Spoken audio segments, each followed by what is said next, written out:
દેશમાં વધતા ખાંડના ભાવને કાબૂમાં લેવા માટે કેન્દ્ર સરકારે મોટો નિર્ણય લીધો છે। નમસ્કાર, પ્રાઇમ ટીવીમાં આપનું સ્વાગત છે।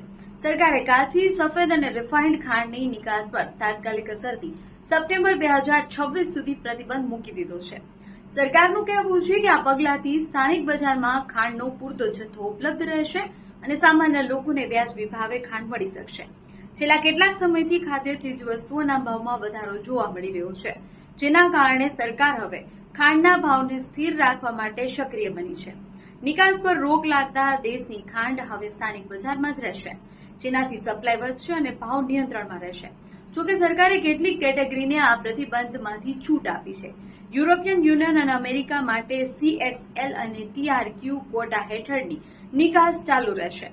ઉપરાંત એડવાન્સ ઓથોરાઇઝેશન સ્કીમ, સરકારથી સરકાર વચ્ચેના શિપમેન્ટ અને પહેલેથી જ નિકાસ પ્રક્રિયામાં રહેલા કન્સાઇનમેન્ટને પણ મંજૂરી આપવામાં આવી છે।